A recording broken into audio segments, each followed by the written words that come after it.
They're very complex, and we're going to be reporting on a whole ton of areas. There are 13 major categories and then lots of subset questions that we're answering. In all of its complexity, it's difficult for a visiting team to read 1,000 pages of information. Probably won't read 1,000 pages. They'll have to glance through and look for the evidence that they believe is important. They need to know where we soar the most. So one of our jobs today will be to look at that. Where are we soaring, and what will it take to soar yet higher? It'd be easiest for them to place us as an exemplary school if we have 3 to 5 areas where we just soar amazingly high. And I would say, at the outset, an area that we soar is this amazing commitment to faith, spiritual development, to our children, to our Lord and Savior, of the teachers, their dedication and their love, their appreciation, their efforts, and their skill. Most Lutheran schools have dedicated teachers who love the children and soar in that way. And I think that we would be remiss if we didn't include that, but we need to go beyond that to look at how we differ from other Lutheran schools significantly. Not an easy call to make. And then there's time for collaborative planning among stakeholders to let you know, yeah, we value you and we want your input. And the notes from this meeting will be published through the city, probably by the end of the day on Monday or Tuesday, early. From Thursday night, they're already typed. And then also to identify where we soar, as I mentioned, and share the new tuition rates, which I understand probably most people already have some sense of. A single survey in a single year, a snapshot, doesn't tell us, let's see, what should I say? It's not statistically significant. We'll show some national benchmarks, but we're a very high percentage of the national pool of schools. It's been shrinking each year. So the statistical significance of the report seems to be diminishing, and we're actually looking at alternatives for surveys that have a more robust group of schools participating. It'd be nice if we could have a survey that had thousands of schools participating, and some are out there that have done that, and is still research-based. So we get nuances from the survey that are important. We value your input, and we see your direct input from just over 100 people that responded, and it becomes a catalyst for at least discussion and future planning. It's relevant, but you just can't take all the statistics to the bank. And as a matter of fact, one of the gratifying parts of this last survey was that we were at or above the national benchmark in 8 areas out of about 13. I think there were 13 areas in the survey. And style was about teacher style, campus. You wouldn't be real surprised with our new roof. An immense effort at revitalizing the interior with paint and carpeting, new technology, the updating of the lab. So the campus itself is really becoming second to none, very exceptional. Location, this is interesting. We're at or above the national benchmark. You'll also see this show up as one of the biggest improvement areas. But we didn't move the campus, so that's an interesting one. Subjects, obvious in classroom, academics, communication, and extracurriculum. Academics differs from subjects in that it's the expectation for students to succeed in a rigorous program, not just the right topics. So the top areas, as in past years, interestingly, Christian education is right up there in the top 3. Very, very important. We'll be coming back to that one.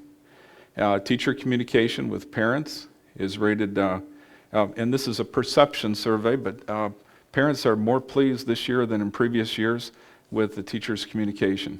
Part of that comes through headmaster, and I think our improved use and familiarity with it.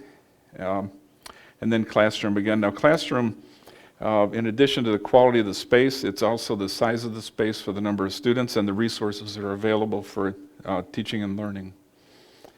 Areas that were lower are extracurricular activities. Now it's interesting, even though that one's going to come up again in some surprising ways. Extracurriculum is listed as a lower one, but it's still above the national benchmark. And it's also one that's improving. Online tools is one that's low in terms of comparing all of our response areas, but it also has grown significantly. And we'll see how much that growth was in a moment. For the principal, our office organization, administration, there's a desire for more organization and for more faculty oversight. Comes out in a couple different areas, more walkthroughs and evaluations, and also as a general heading. And we're working to improve that area. When we look at organizational improvement, you're probably all aware that typically for an organization to really soar, they need to concentrate first on areas they soar. They need to fix things that need fixing, but they need to continue to reaching beyond in their strongest areas. And then that actually tends to bring up the weaker areas. So we'll be spending some time on that as well. Now there are other areas we had operational improvements.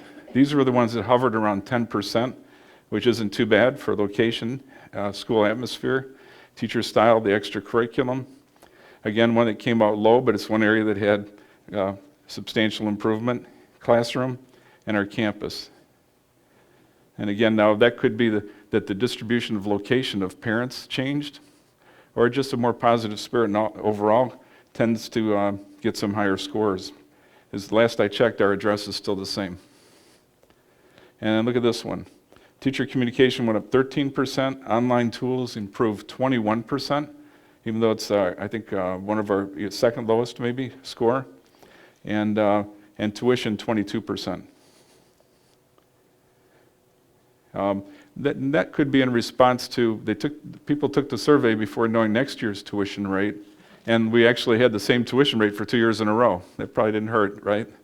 We'll talk a little bit about the relationship of tuition to our church's mission at a later discussion. Now, there's many ways that we can listen and provide opportunities for engagement and collaboration. And then this is a smattering of some examples of ways that can happen through these coffees or receptions, as well as ESM, PTL, just utilizing the city, interacting through the survey, or treating the survey respectfully and utilizing the information we get, taking time to read newsletters, and teachers and staff taking time to generate them. As well, our improvement committees, they're right now, I think last count was 49 people that are serving in one committee or another. You've got lists of the various committee choices in front of you, and so I welcome anyone that's still interested in participating. I think most of the reports are in for the first draft, but we're continuing to try to improve and look for irrefutable evidence that what we report in terms of a strength is a real strength. So our first table conversation is going to be around this business of soaring. And it's, again, we all have a different frame of reference, and that's the beauty of having these small table discussions, is that we bring that together and we'll have time for group leader reports. Could you select a group leader at your table and a recorder? For each small group discussion, we'd like to have one person have complete notes of the ideas that have been put forth by the group. And so if you could have one person designated as a recorder and one as a leader, the leaders will report out. Probably after the first discussion, we'll have a group leader report from every group, and then after that, it'll have to be a random sample in order to stay on schedule. So we'll take 12 minutes for this first discussion. Why don't you choose a group leader and make sure that everyone gets a chance to participate. Move quickly, and I'll meet you in 12 minutes. And one last look at this list. I was asked to put it up there to help you in your deliberation.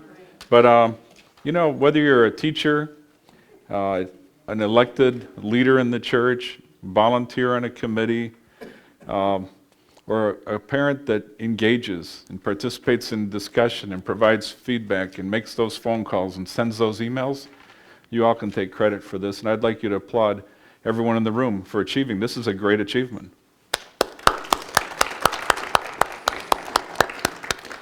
That's 8 out of 13 areas that were at or above the national benchmark is quite an accomplishment. And look at the specific areas that they're in. They're very important. And they're the areas that make a difference. As as actually all do, but these are very important areas. And we're going to start a group leader reports. I want you to know there is rhyme or reason behind the strategy for group leader reports of having the leader you've selected in your group stand and summarize within 60 seconds. We'll see the infamous stoplight up here in a second.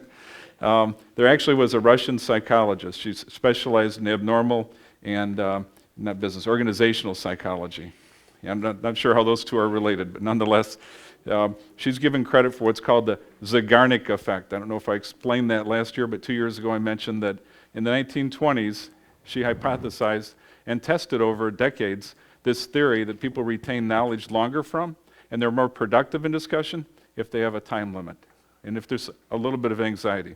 Not too much anxiety. I hope we had enough time to at least start into this, that your thinking will continue, that the Zeigarnik effect suggests that you'll continue to come up with more ideas when we finish today. Keep those emails, cards, and letters coming. And we're going to start with this group right here. Ann? We chose physical plant. Our physical plant is our first area that we're soaring in, and we were lucky enough to have 2 kindergarten parents here, and they're kind of at the beginning of their journey here, and the things that some of us who've been around for decades take for granted, we have to look at in new eyes, and we do have a great place here with 2 labs, the computer and the writing lab, and a dedicated science room, and all of the different spaces that we have for different things, 2 gyms, the stage. We just have lots of different areas that can be used in multiple ways, this Family Life Center, and I think that's a real plus to our school. And communicating it to the stakeholders, well, anybody who walks through the building, and you have to go through the building a lot of times, a lot of distances to get to what you're going to. Hopefully you get to see all of these things. And we have so many groups outside groups using it, that I think it's pretty well known. The second soaring area was having 2 full-day kindergartens. Many schools have 1, but not many have 2, so we're very, very happy to have that. And as our kindergarten teacher said, when you have that full day, you have time to do those extra things like a little bit of foreign language or some extended craft or whatever that you cannot do during the half day. And also still having adequate time for play, which we're coming to see is so important for kids to develop adequately to have that time to play. Thank you, Ann. Appreciate it very much. You pass the mic on to the next group. Thank you. Okay, you saw I botched up the stoplight a little bit here. Okay. Thank you. We also had fresh eyes. We have someone that came from Medina when all that happened last fall from kindergarten and now has a first grader. So I don't know if we would have come up with the same ones, but she kind of got the conversation going. First one was communication. We all appreciate the take-home journals, the emails, the 3rd grade class. We're on the city, we're required and we use it.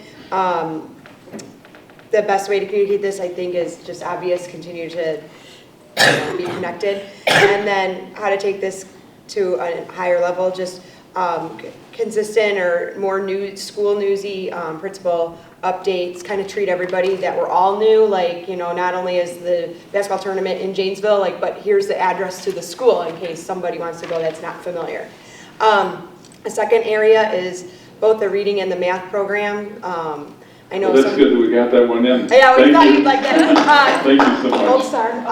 But the Singapore math, I'm a math teacher, so my daughter loves it, but I know some of the parents are struggling with it because it's not the way they learned math, but I've been impressed at the way the students are being asked to look at numbers differently, and I think it'll help them in the long run. It's like the Academy Awards, you got a musical soundtrack. I have it done already. Could we pass the mic to the next group then? But thank you very much. Appreciate it.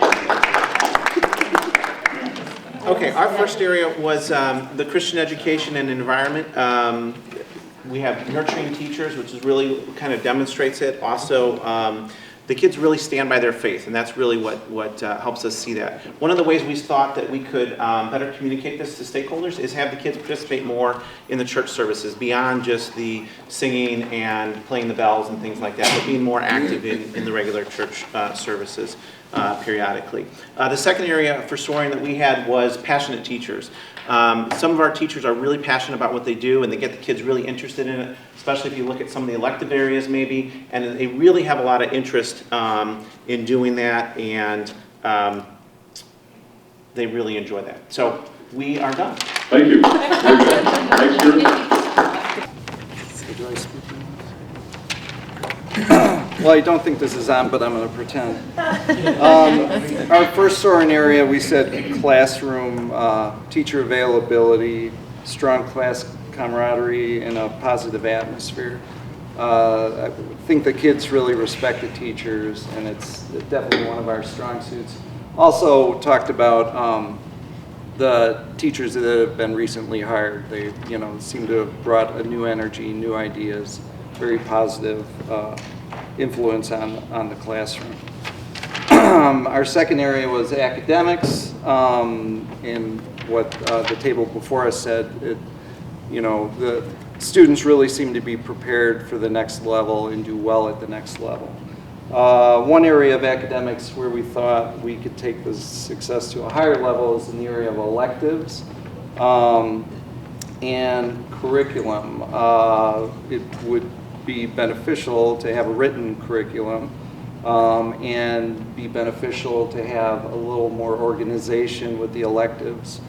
There's often teachers who get kind of cast into electives without any time to prepare and without really, I think you need to survey teachers' strengths, interests, and pair those up better. Some are really well suited and some seem to, for lack of a better term, get thrown to the wolves on this. Thank you very much. Appreciate your input. Could we get that turned on? Sure.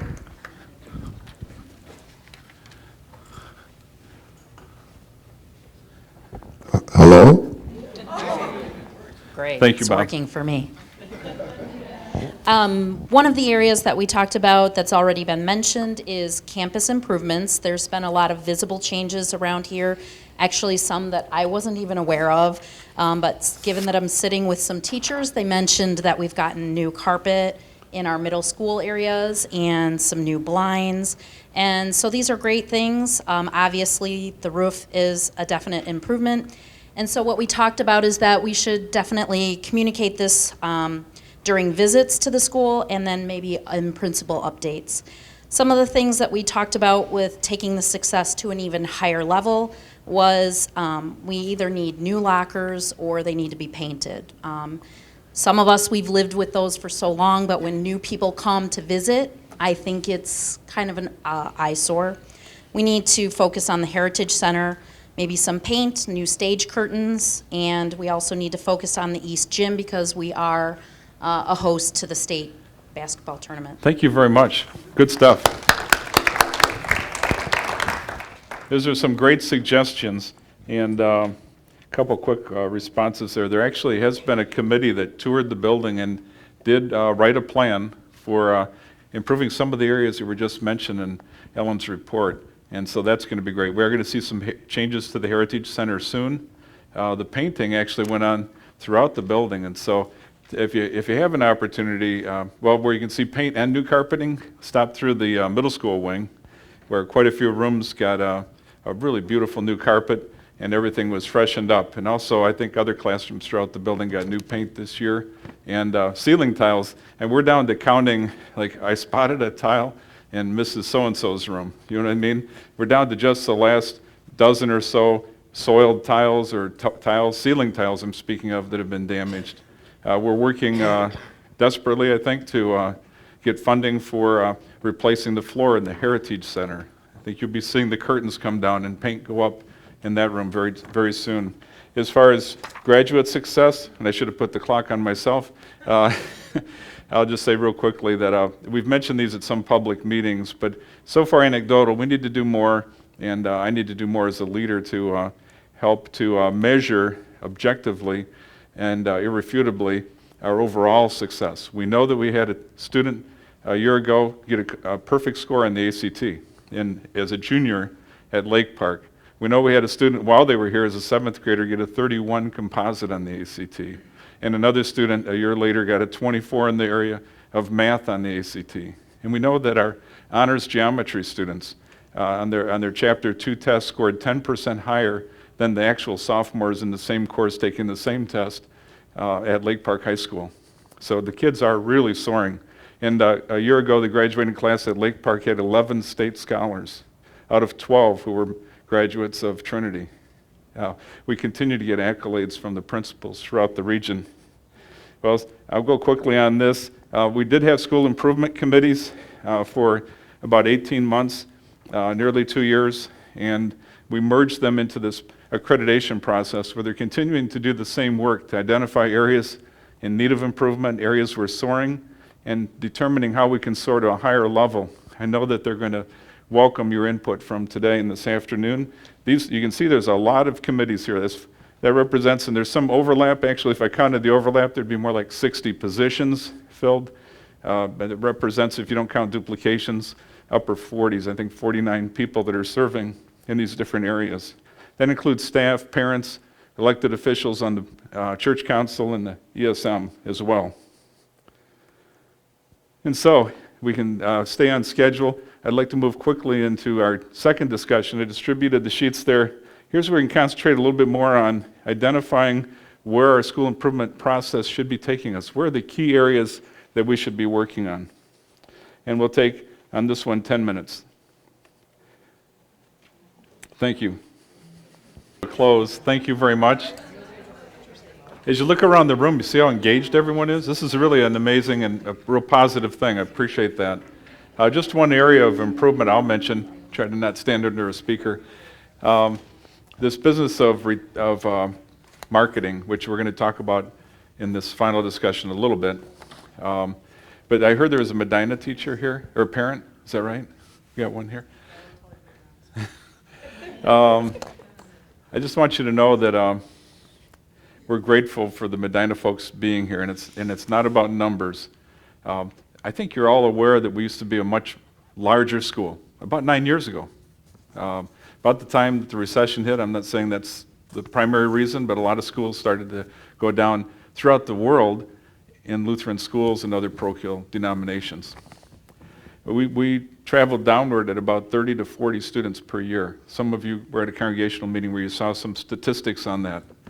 Last year, prior to Medina closing, and when the school began, we were at 1 student less than we were the year before. So that's pretty good news. We didn't decline 30 or 40, we went down 1 student. When Medina came, that gave us additional income.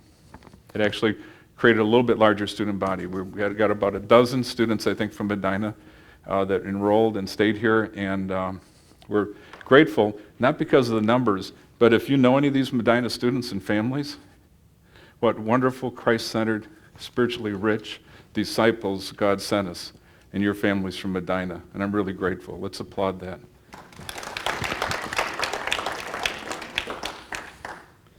And we should hear from you, not from me. And I think we're live, growing. Let's start with this group.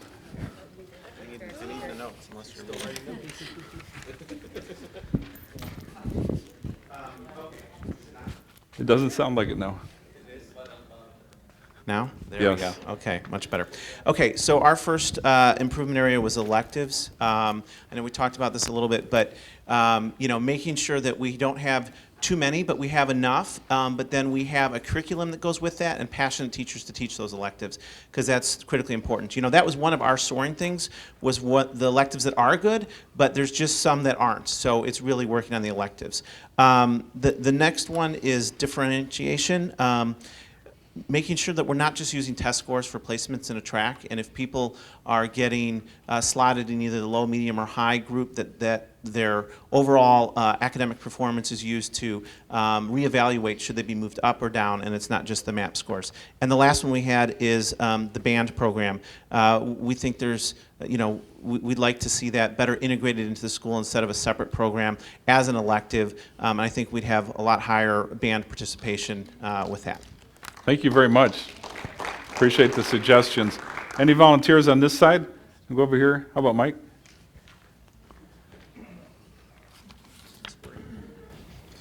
Okay, our first area of priority, we said to establish a mission and vision statement for the school. If it exists, we don't know what it is. If it doesn't exist, it needs to be developed, and the way to measure it is it'll be published and people will know what it is. The second area is, you said we're marketing's coming up, but we touched on it already. Felt it's important to market to the families that are here. It's like in any business, if you take care of your clients, you're going to get referrals. If you take care of the people who are here and make them happy, you're going to get referrals. That's your best marketing tool, in our opinion. And then the last one we threw in at the end is the survey results. I know this meeting's about survey results. In my industry, when my clients do surveys, they publish the surveys, the entire surveys, all the results, and they make them available to people. So you can really read it and see it and not get in what to some people might feel like spin and filter. We get the real comments, all of them, good, bad, indifferent. And you really see where people are that way. Thank you very much. Another volunteer group? Kendra's volunteering. I feel like that's forced Little pressure. volunteerism, but okay. We said that marketing could be something we could do better, and that we used to have someone who had their job was marketing and giving tours and contacting people, following up on tours, just a personal touch, someone that knew people coming in, the face of that person, the one person who was in charge of that, because we all know if we spread things out too many ways, it's just, things get lost. And then also that person could be in charge of gathering the statistics that we're talking about, all these success stories, and getting those to the families so that we can all see those things, because some of those things you shared I didn't know, and that's really great to know those things. And that the success would be measured by how many people are here, how many people have stayed here, how many new people have come each year. And then we also said that maybe technology is something we could work on, not that we don't have a lot of it here, but that maybe there's a gap between what we have and what is being used often in the classrooms. And maybe there's room for training and money for training for the staff and teachers to be able to use those things. The digital immigrants versus digital natives thing comes up there, where the kids can do it sometimes better than the teachers, and how do you deal with that in the classroom? Great points. Thank you very much. One last group from the other side, maybe? Anyone? Yeah, who's the next forced volunteer? How about right here?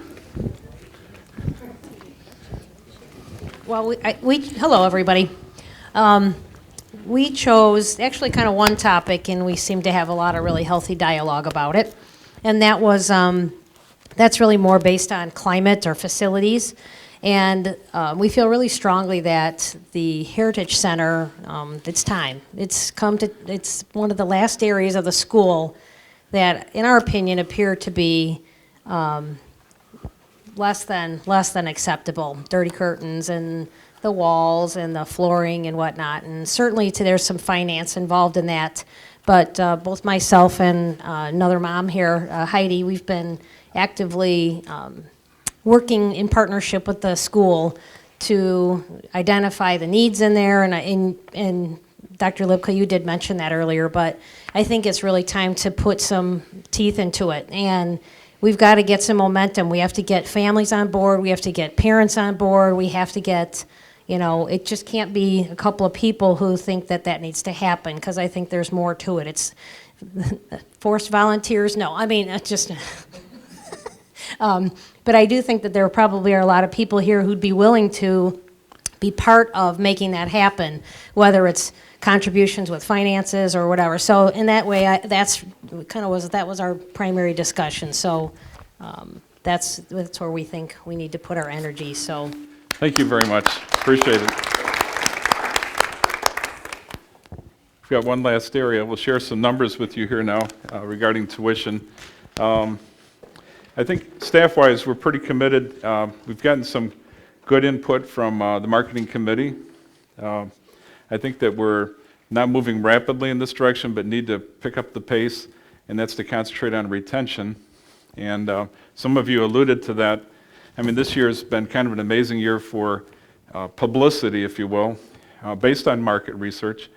We hit the movie theaters. That was a big splash with what they say, 231,000 impressions. That'd be the number of folks sitting in a seat and multiplied times the number of showings of a film.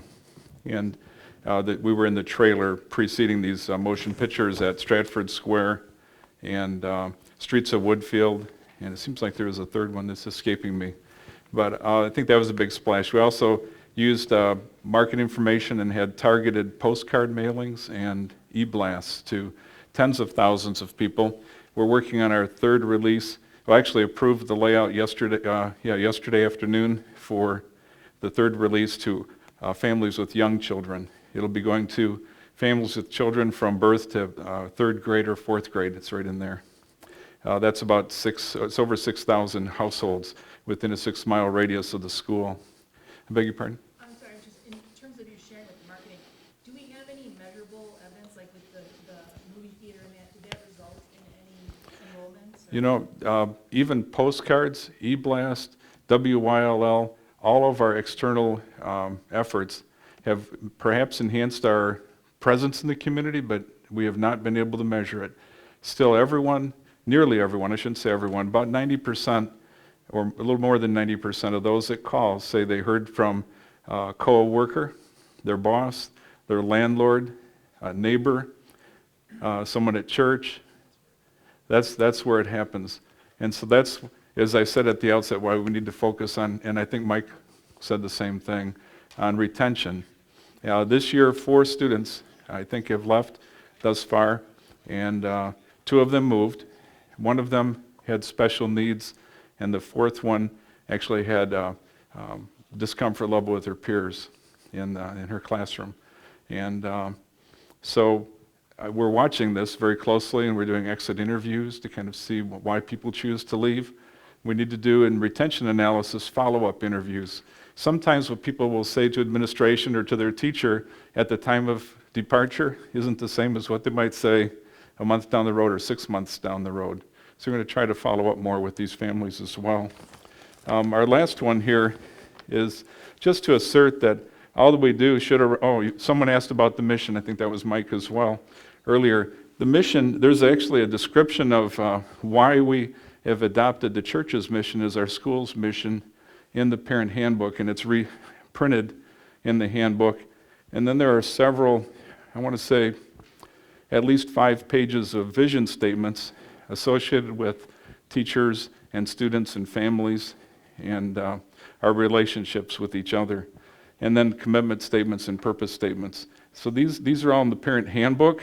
With the ESM, we've talked about this year reviewing those again to see if they're up to date, and we'll be looking for folks to participate in that process as well. Our mission statement, actually, Trinity's mission statement, and the one we share, is to connect people in Roselle and beyond to a real loving relationship with God. There's a little spelling error, through Jesus Christ and the power of the Holy Spirit, with each other, in a contagious Christian community, and with their calling of servanthood in the world. You'll see on recent principal updates and other literature and application forms for next year that the words Christ, community, and calling have been added to the right of the logo. And we're trying to make this more evident to folks. Again, I think that this discussion originated in the marketing, governance, finance area of school improvement, and we appreciated the input. So what does our tuition look like for next year? With this emphasis again on trying to make our school more accessible, we saw, and again this came out of some study of staff and parents and others, elected officials, that we were most out of sync in the community member rate. Some of you may not, or maybe most of you are not aware that we were actually several $1,000s above our nearest, if you will, competitor or other Christian school in the immediate area. And so we're bringing that more into sync. We dropped second and third child rates for both member children and community members last year, most significantly in the community area. That 6350 may look familiar to some of you. That's actually the community member rate that we offered to Medina Christian this year as a special to kind of help them during this time of calamity. So the member rate, this represents $200 for one child is $48.45. The other rates stay in similar proportion to that rate as they were in the past 2 years. They've gone up $200 per student, and that represents about a 2.15% increase per year, given that the rate was frozen for 2 years. was going to say something else about that. The actual cost I show there at the bottom is $9,751. The next slide just would point out that in order to support member families and at the same time reach out to new members, we've adjusted the tuition for community member rates, but we are charging, or we're giving $100 per student. Last year was what was the foundation support? Was it $150? Sound right? Per family? I think it was per family last year, and this is $100 per student, and it's per member student. And then grant and aid with this $200 increase giving priority to member students, not eliminating others, but giving the first priority to member families who may not have been blessed with the ability to make tuition easier to pay. So those are the numbers. I'll put this back up in a second. So what we ask in this discussion, and I'll get these around to you. Adam, could you give me a hand, or Karen? Yes. Oh, thank you for asking that. User fees and preschool fees are all frozen. So that's in addition to that? Yeah, this is the actual tuition rate. Go back to this. If you're in kindergarten through third grade, it's $185 for an activity or user fee, covering yearbook and field trips, etc. And then if you're in the upper grades, 6th through 8th, intermediate, you're actually funding wall camp, the week at wall camp, over time, and also yearbook and other field trips. And grades 6 through 8, it's $475. That rate stays the same. The registration rate was changed last year to $200 per family. That was a change from a per student rate, and that stays the same. And then all of the preschool numbers stay the same, ranging from $1,700 to $5,400. For the $5,400 would be 5-day, full-day preschool, combined grades 3 and 4, or excuse me, ages 3 and 4. I'll come around. Raise your hand if you have more questions about tuition as you're discussing this category. Again, the structure, and I guess some have asked about whether what's the tuition going to look like 3 years from now and 2 years from now. In the recent church council discussion, it was made really clear that we need to monitor this very closely on an annual basis. We have an idea that bringing these numbers closer together is the activity that would be most representative of an evangelical church, one wanting to win new souls for Jesus, and also a missional school, an outreach-oriented school. But that being said, they didn't approve a plan or a specific number or strategy. I would say that if you look back, you'll notice the differential between the member and non-member rate is about $1,500. That's actually the distance between St. Walter's rates for member and non-member. We analyze the neighbors' rates every year, and I just found that kind of interesting that they're at $1,500 difference. So, let's take, I think we can still do about 8 minutes discussion. We want to have a little time on marketing, so after 5 minutes, I'll let you know you got about 3 to go, so you spend a little time brainstorming on marketing. All right, letting you know where we're at. Thank you. We thought the first question was fairly obvious. Why do we have a school? God commands us when we have children to educate them in His way. So this is the place to do it, we think. For the effectively sharing, we thought that some places that needed to be looked at are the jump between preschoolers and kindergartners, keeping them here, and the jump from daycare to preschool. And I know that this has been looked at before. This is not the first time I've heard this. But I don't know if we have an effective way that has been worked out to do that. So those were the areas we thought would be good ones to keep our population growing. Thank you very much. Those are actually easy statistics to come by, and we should produce that report in the subsequent principal update. I'll just share anecdotally that we have more inquiries from the daycare this year, maybe double than what we've had in previous years. And we're about double the retention rate of preschool and kindergarten students to first grade and second grade. Other schools find them kind of coming in and going out. And we're unique in that the large number of members, the high percentage of members who are here. If you go to Emmanuel Hillside, you'll find that they have single-digit member participation, 6 or 7 students a year out of 80. Bethany Naperville, they have about a dozen out of a couple hundred students. So it's a little different, more outreach-oriented. Thank you. We have a school to build up disciples for Christ. I mean, you know, it's pretty simple. But how can we improve? We said, stop selling the academics. That's a given. We have to be as good or better than all the public schools. But start selling the environment we're in, the Christian environment, because we talked about that's, you know, one of our soaring areas, and make that the focus with the given that the academics are equal to or better to. Oh, wonderful It's pretty ideas. straightforward. Thank you very That's what we much. I don't know where to start. So with the mission, we felt, yes, that there is a connection between the church and the church's mission and the school.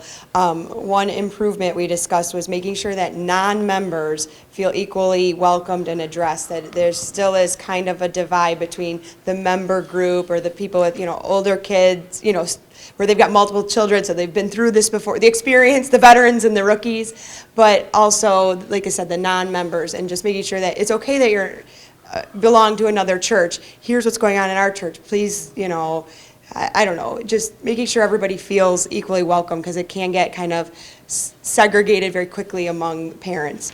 And then our marketing idea or concern is that it needs to be in-house marketing. Are you making sure that the current families are content and being heard? And yes, there's lots of little meetings here and there, but you know, you've got surveys coming, but just we were saying, you know, it's like you look at a review for a restaurant and everybody will tell you everything bad that happened there, but you never go on and say, yeah, it was a great meal and we had a good time. You never think of that. So making sure that we're content so that nobody goes out there, you know, because we could sit here and have a complaint fest instead. We're not, but, you know, some people want to vent all the time, and this is everything that's bad, and making sure that families are being addressed about everything that's good. Thank you very much.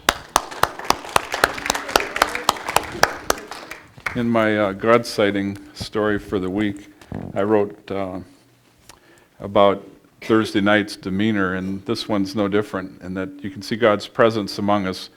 We have areas that we know we need to improve, and yet you're grace-filled, and I pray hopeful that we can make these improvements. I'm gratified that the perception is that in so many areas we're doing well. It doesn't mean that we want to write off or take for granted areas that need improvement that are at the lower end of the spectrum. So again, I'm appreciative of your just being here today. Let's go to God in prayer. Dear Heavenly Father, we thank you so much for the blessings you've showered on each of us individually and also this ministry. We ask you to bless those who struggle with illness themselves or within their families, other calamities, financial, or whatever they might be. We ask you to lift folks up in your spirit and help everyone to know your presence in their lives and your rescue from all perplexity and the victory your Son won for us over death. We ask you to bless those committed faculty, staff, parents, ESM, church council, committee members, just everyone involved in working to move your work forward for the purpose of growing disciples and leaders for your kingdom today and tomorrow. I thank you that these students and these faculty members who I see each day are such a blessing and a witness to me. I see you through them on a daily basis, and it's empowering and uplifting, and I pray that it is such for our parents and students as well. Thank you again for this afternoon, the commitment of the folks gathered here together in your name, as we know you're here in our midst. And we do that, and we say this in your Son's precious name. Amen. Thank you.